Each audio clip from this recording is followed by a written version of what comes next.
Hello everyone, welcome back. In this particular video, we're going to start talking about carboxylic acids. Specifically, we'll start with a discussion on various methods that are available for the synthesis of carboxylic acids. Now, in case you're uninitiated, carboxylic acids are molecules that contain this C double bond OH functional group. That's the functional group. So that's the carboxylic acid functional group in organic chemistry. You might also see this written as RCO2H or RCOOH. They're all referring to that same functional group, which is a carboxylic acid. Now, in terms of methods that are available for synthesizing carboxylic acids, I've listed some out.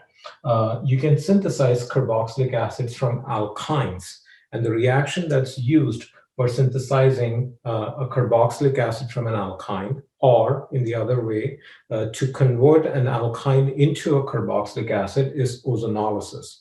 So when you have an alkyne and you do an ozonolysis followed by hydrolysis, okay, so you're doing an ozonolysis.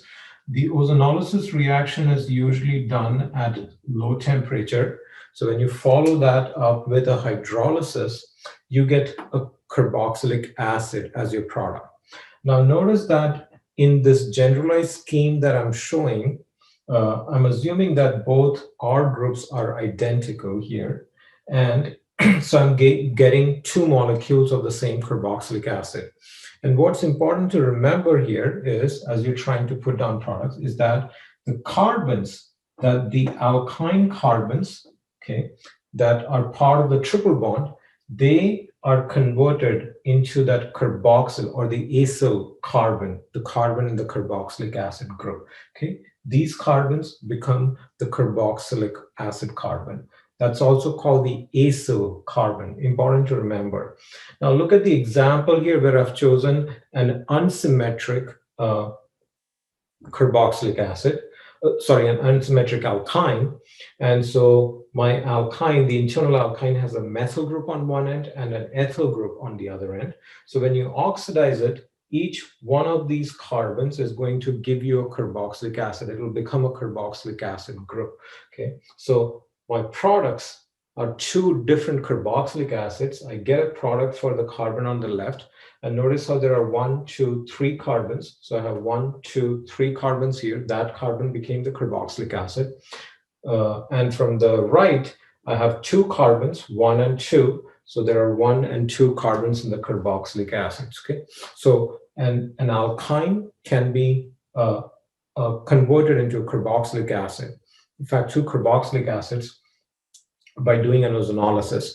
Now, if your alkyne is an internal alkyne, you might end up getting carbon dioxide under these conditions. That's important to remember, okay? Because it might undergo a complete oxidation to give you carbon dioxide.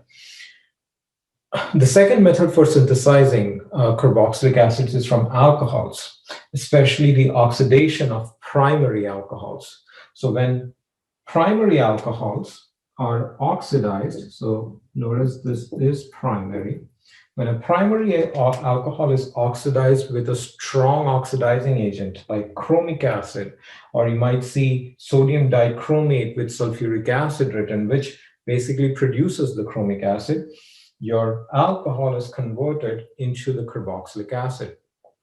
And again, if you want to track what happens here, the alpha carbon in your alcohol is what becomes the carbon in the carboxylic acid. That carbon becomes the carboxylic acid. The rest of the R group or the carbon containing group is connected to that carbon. So in my example here, I have a primary alcohol that's based off cyclohexanol as a substituent, cyclohexane as a substituent. Okay, so there's a cyclohexane, CH2, and then OH. And so the carbon here, the alpha carbon here, is oxidized to the carboxylic acid carbon. So that becomes the carboxylic acid functional group. The cyclohexane part of it, what was connected to the alpha carbon here, stays connected there. So no change over there. A third method for synthesizing carboxylic acids is from alkyl benzenes. And this is, again, via an oxidation because we are adding oxygens here or increasing the number of carbon-oxygen bonds. That's what we're doing here. So when you have an alkyl benzene, Okay, so which is where you have an alkyl group connected to a benzene ring. You can oxidize the benzylic carbon here. This carbon is called the benzylic carbon. So the benzylic carbon can be oxidized to a carboxylic acid. Now, whatever that R group might be, or however number of carbons might be attached, however many number of carbons may be attached here, this benzylic carbon is what becomes the carbon in the carboxylic acid group. Everything else is just lost. Now, the only requirement here is that you need at least one benzylic hydrogen. Now, for this particular structure, notice that there are two benzylic hydrogens, but you would need at least one benzylic hydrogen for this oxidation to work. Let's look at an example here. So as you can notice, I have the benzene ring and there's an isopropyl group connected to it. So this is the benzylic carbon and there is one hydrogen over there. So it meets the requirement for an oxidation. So when you oxidize it with a strong oxidizing agent, sodium dichromate, sulfuric acid, usually with heat, when you do this, your carbon here would get converted into carboxylic acid. So you get a carboxylic acid like benzoic acid. And notice the other two carbons here, these are just lost. We're not tracking those. So the carboxylic acid is obtained from the carbon, the benzylic carbon, which is connected to the benzene ring. That's what becomes the carboxylic acid. Okay, so those are some of the methods that are used for synthesizing carboxylic acids. We'll look at a few more. Carboxylic acids can also be synthesized from nitriles. So nitriles are molecules which have this C triple bond N functional group. So when you have a nitrile, that can be converted into carboxylic acids via hydrolysis. So if you take a nitrile molecule and do a hydrolysis under forcing conditions, you have to heat this reaction, you get a carboxylic acid.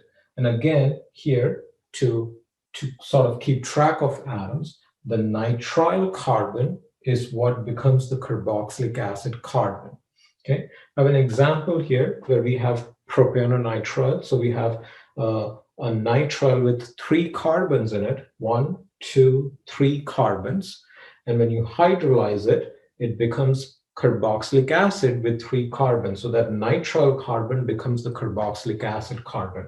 Now, interestingly, what you might want to realize here is that nitriles, these can be synthesized from alkyl halides. Okay, so this could be treated as a synthesis of carboxylic acid starting from alkyl halide, because if I have an alkyl halide, ethyl bromide, a 2-carbon alkyl halide. Okay, so that's an alkyl halide. I can react the alkyl halide with sodium cyanide as a nucleophile. This is a primary alkyl halide, so it will undergo SN2 reaction. So you can do an SN2 reaction on an alkyl halide to synthesize your nitrile. And the nitrile can then be hydrolyzed to the carboxylic acid. So the hydrolysis of a nitrile to a carboxylic acid can be viewed as an indirect synthesis of a carboxylic acid from an alkyl halide. And what you want to notice is that in going from the carboxylic acid, from the alkyl halide to the carboxylic acid, you're adding 1 carbon. Notice how your alkyl halide had 2 carbons and the carboxylic acid has 3 carbons. So this had 2 and the carboxylic acid has 3 carbons. So we've added a carbon when we convert the alkyl halide into a carboxylic acid via the nitrile or through the intermediacy of a nitrile. One last method is from Grignard reagents. Grignard reagents can be converted into carboxylic acids by the carboxylation reaction. This involves the reaction of the Grignard reagent with carbon dioxide gas. Okay, this is carbon dioxide, the structure written out. So when you react a Grignard with carbon dioxide, essentially what happens is the R group goes and attacks that carbon, and one of these carbon-oxygen double bonds open up. And when you do the hydrolysis later, acidic hydrolysis, you will add a proton to it. So essentially, a Grignard reagent can be converted into a carboxylic acid by reacting with carbon dioxide. Now, the carbon in the carboxylic acid is the one that's coming from carbon dioxide. The carbon in carbon dioxide becomes the carbon of the carboxylic acid. And again, notice that compared to your Grignard, you are getting a carboxylic acid with one extra carbon atom here. Okay, so I've shown an example here where we have ethyl magnesium bromide reacted with carbon dioxide followed by an acidic workup, and you will get a propionic acid there. Again, notice our Grignard has 2 carbons. The carboxylic acid has 1, 2, 3 carbons. So you've added an extra carbon, and the carbon, which is the carboxylic acid carbon, is coming from the carbon dioxide. Now, how do we make a Grignard? Grignards are made from alkyl halides again, right? That's an alkyl halide. So the Grignard route to the synthesis of a carboxylic acid can again be viewed as an indirect route from an alkyl halide, because an alkyl halide can be reacted with magnesium to generate a Grignard reagent, and then the Grignard reagent can be reacted with carbon dioxide to give us the carboxylic acid product. Okay, so those are all the reactions that help synthesize carboxylic acids from various starting materials. I hope all of you find this video useful. Bye.